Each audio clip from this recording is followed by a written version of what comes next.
Pardon the interruption, but I'm Mike Wilbon. It's National Puzzle Day, Tony. What's puzzling to you? Tony Kornheiser, how we're still on the air. I mean, at what point did they just say, that's it, get out of here? Yeah, you had us off. You had us off after 3 months total. You had us off by Christmas of 01, if I'm not mistaken. I missed by a little. Okay, I missed by a little. I agree with you, I missed by a little. Yeah. We're still on. Whew. Welcome to PTI, boys and girls. In today's episode, the Chiefs beat the Ravens. Lucas scores 73, and the Edmonton Oilers close in on a record.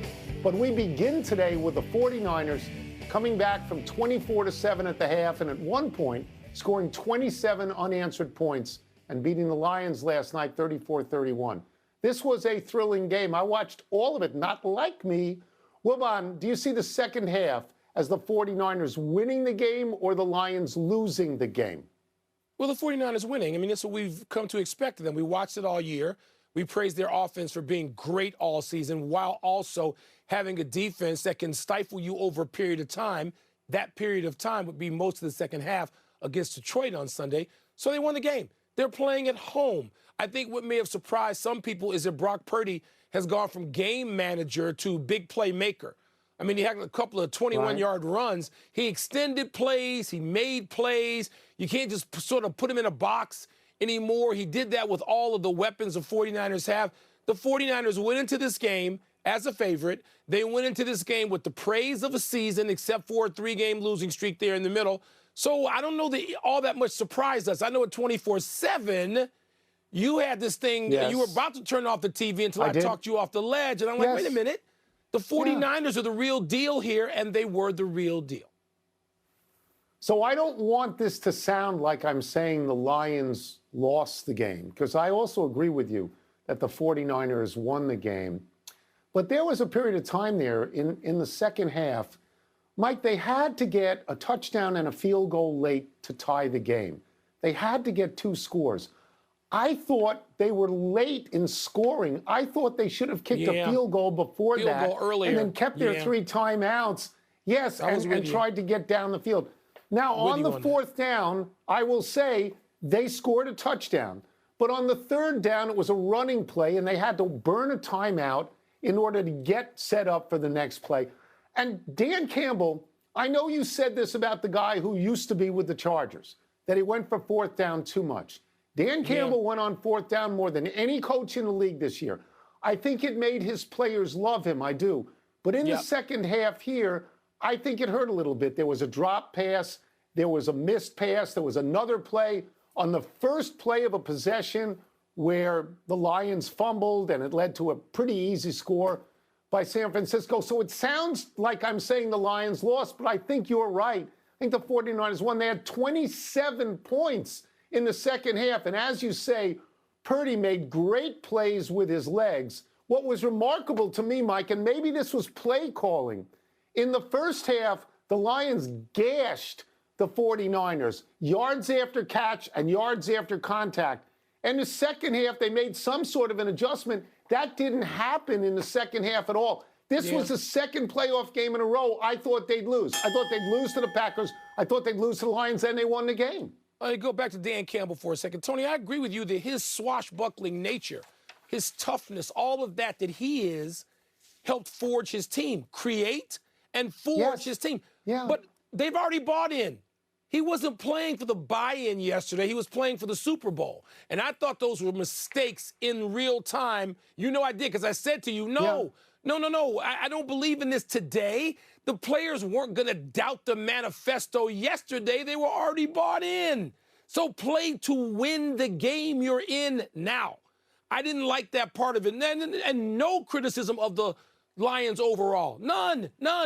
They played. They went toe-to-toe with the Niners in wherever they are now, Santa Clara, whatever fraudulent place they are. They're up a lot. They should have won. They could have won. They could have won that game, Let's move to the AFC. Where the Chiefs beat the Ravens in Baltimore. Patrick Mahomes and company scored all 17 of their points in the first half, then benefited from 2 Ravens turnovers in the red zone. Tony, what did this result tell you about each of these teams? Well, I'm going to start with Baltimore, a team that I felt was the best team in the NFL. going into the playoffs, what they had done over the last 3 quarters of the season. Not yesterday. I mean, they had 4 personal fouls, Mike. You can't have that. It pushes the ball too far back. It's immature. You can't have that. And they had 2 terrible mistakes late in the game, or relatively late in the game. The fumble by Flowers into the end zone, that's going to be 6 points on the next play. That's Lamar right. Jackson threw a really bad pass on a 2nd down into the end zone where 3 white jerseys were surrounding the 1 purple jersey. Any of those 3 could have made that interception. I felt Lamar Jackson picked a very bad day to have a very average game. What it says to me about the Chiefs is easy. And I used this word this morning with you. They are worthy. They're a worthy team. They are. You know, they know what they're doing. Patrick Mahomes is not the MVP this year and shouldn't be, but he's the best football player on the planet. He's been for about 5 years. In the last 2 playoff years, he's now 6-0 with 11 touchdowns and no interceptions, and that's what we like to call Joe Montana land. Yeah, Tony, I'm not going to disagree with any of that. I thought Baltimore, first of all, you start with, for me, not with Lamar Jackson, you start with undisciplined play. They had no poise. What are you doing? And we know John Harbaugh's a great coach over a long period of time. But what were they doing? Could he not get his message across to them? And it sounded like he had warned them all week about just that sort of thing and just those type of penalties. And that submarined them.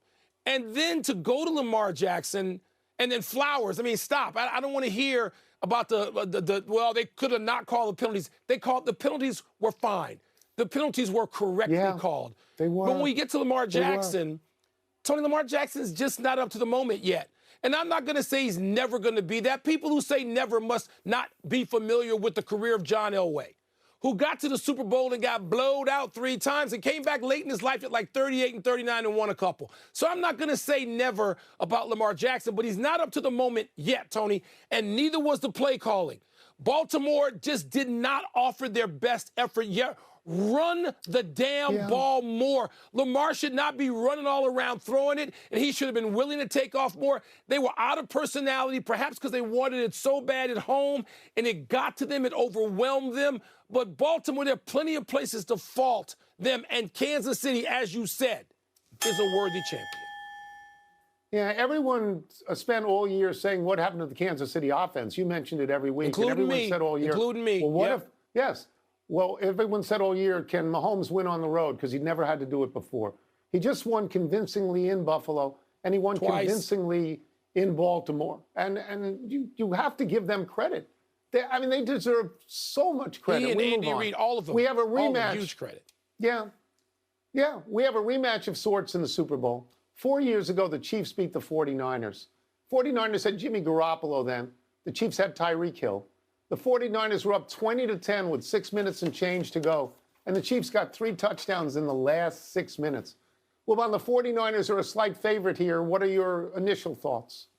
Well, they were a slight favorite. I mean, just listening a few minutes ago, I heard the money had moved to Kansas City, and Kansas City's now a 1-point favorite. Now, I don't care about any of that. It doesn't matter in the least, not to me. Tony, it's a game of 2 Titans in the league this year. I don't know that anybody's an all-time great team. Kansas City can just prove, sort of like the 49ers of the 80s proved, that when you keep it going, or the Patriots, of the aughts and then the teens, proved that when you keep it going, that's a specific form of greatness that may be different. I don't know that either one of these teams is an all-time team, great team for this season, but I'm ready to watch it. I don't have any skin in the game. I don't have a favorite. I'm happy to see Patrick Mahomes play again. I'm happy to see this group of Niners play again. I'm happy with the 2 teams in there, but that's a pick-em game to me, and that's as far as I go with the gambling.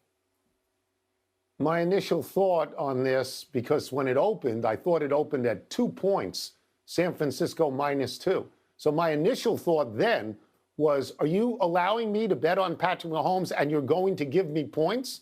Where do I sign up for that? Now, it may have moved because so many people bet on Kansas City because of that. On Kansas City, yes. I'm going to take issue. I'm going to take issue with you on one point. When you talk about who's not a great team, I take issue in this sense. I still smile at the fact that you called Kansas City a dynasty of one. A dynasty of one was the Super Bowl Shuffle Bears. They were a dynasty of one. That's right. This That's is now right. 6 straight AFC championship games. This is 4 years in the last 5 into the Super Bowl. Mike, I think they call it recency bias. If we didn't see the Patriots looming so large with everything they've done over the last 15 years, we would realize that this is historic what Kansas City is doing. There aren't 5 teams that have ever done this, and I think they are on the verge, if they win this game, of being called a great team. And I'll tell you this, that Kelsey and Mahomes and Andy Reid, they're going to the Hall of Fame, and maybe more are going too. There's no doubt about that. By the way, though, there's magic there. Yes, and it's overall magic. It's extended magic. Yes. I don't see that as singular season magic. And we did see the Patriots. We just saw the Patriots do it. So recency. And I understand that. I just saw the Patriots. I just saw them do it. So right. You know, but I'm saying from a historic context. From a historic context, there aren't 5 teams have ever done it. Let's take a break. No. Coming up with an NBA player, soon top Kobe's 81. 81. And is this a good time or a bad time to have a break for the streaking Edmonton Oilers? Kobe's 81, man. Kelsey has more playoff catches than Jerry Rice. Pardon the Interruption is presented by Grey Goose.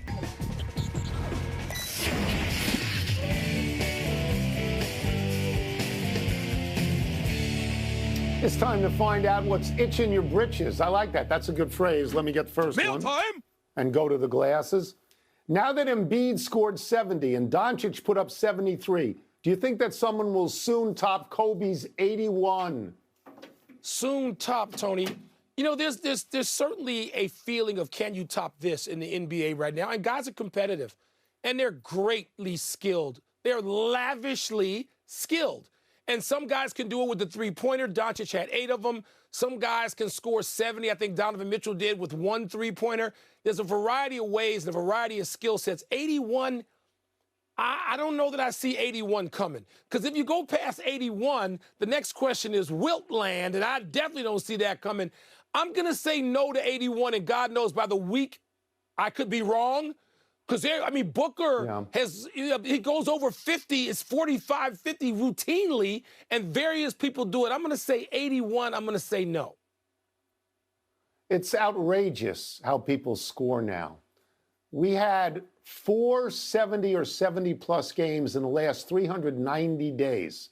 We had 2, I think, in 3 days. In a week. Prior to that, in the period between 1964 and 2022, which is 58 years, there had only been 4 70-plus. The athletes are better. They're doing this while they're guarded. They're being guarded. They're great players. Well, coaches use analytics to put them in position on the court where they can maximize their own efficiency. Yes, true. We see 140 to 138 games all the time. And it's not just the 3. You fan out for the 3, but it leaves the middle open. They're just really, really skilled. But much like you, and I could be wrong, 81 seems a bridge too far for me. For me, real quick question for you. You lived through the part of the Wilt, Baylor, West guy scoring. You lived through that, and you covered the 80s when people were winning in the 70s. You got? Are you offended by what you see now? Do you like it? What's your feeling? I'm not. I struggle with it. It's not that I'm offended. It seems like the talent level is so high that I'm sort of in awe of it, but I don't love it. Love it. Here's the next one. I hear you. Do you think the All-Star break will make it easier or harder for the Oilers to tie the NHL record for consecutive wins? It can't make it easier. The word momentum, there's a word that exists, momentum. Momentum means a certain movement, a certain energy going in a certain direction at a certain pace. And you stop all that. So it can't help it. They may very well do it anyway because they're that talented. And defensively, they are smothering people. It's easy to look at Edmonton, and you look at, great scoring, particularly out of the best line offensively in hockey. But defensively, Tony, they've been shutting people down. But I don't even know how that maintains that energy and that pace through an 8-day break. That's a really long break. So I'm going to say, no, we can't help. 9. 9 days, too long. I agree with you. Hurts it. I don't see how it can help. They have just won 16 games in 37 days, and I agree with you about momentum. They're going to have 9 full days off. When you're on a heater, that's going to cool you down. I don't see that that's avoidable on any level. Plus, they open up at Vegas. Vegas is the defending Stanley Cup champs. They're 6-3-1 in their last 10. Now, I want Edmonton to win.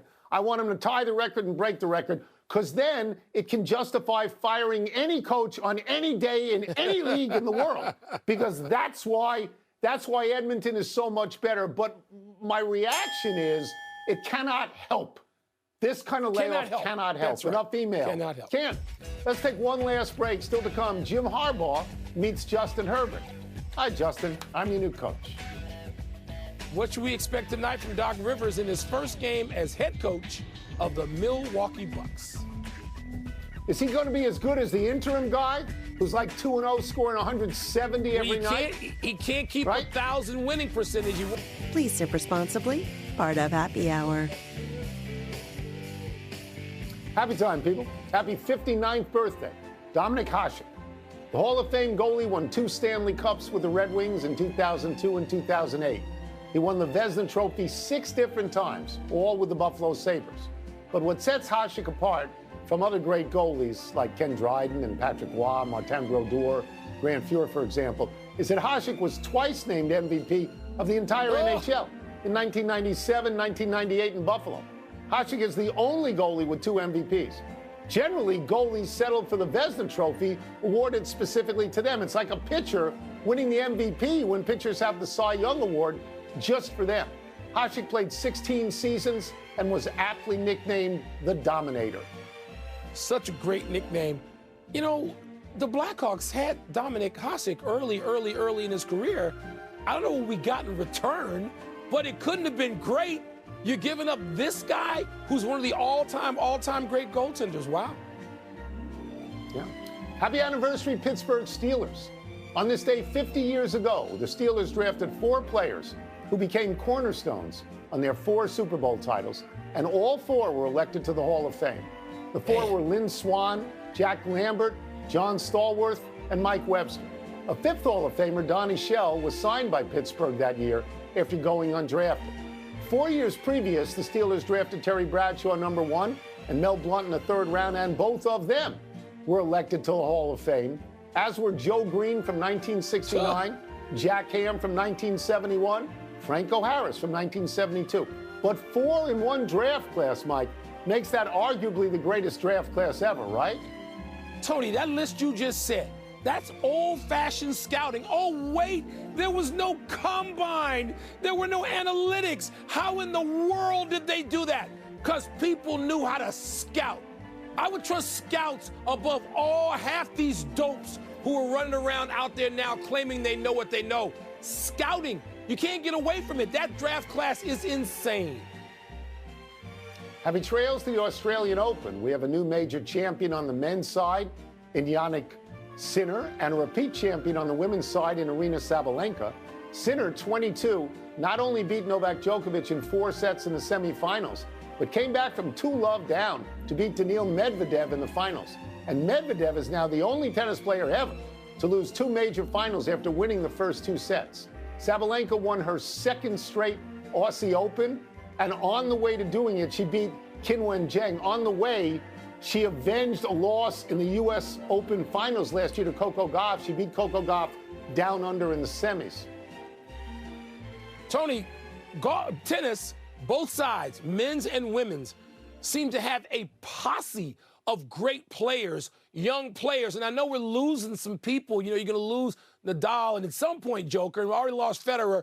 But, Tony, there's so many great players. The sport seems to be in great hands.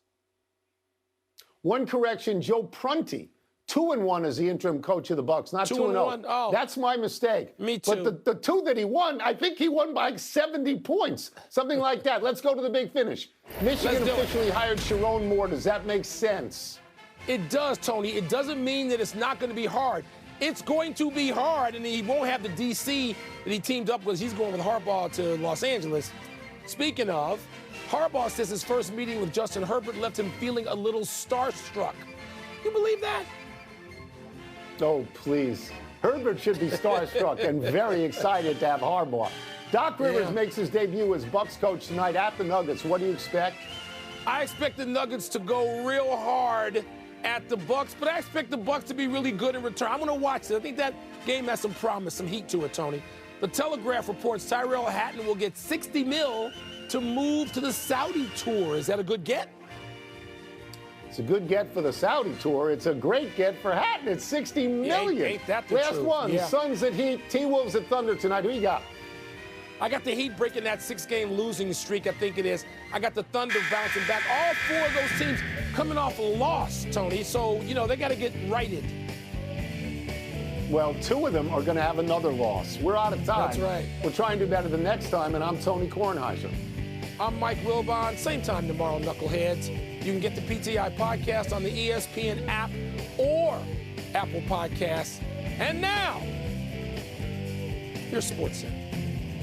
Terrell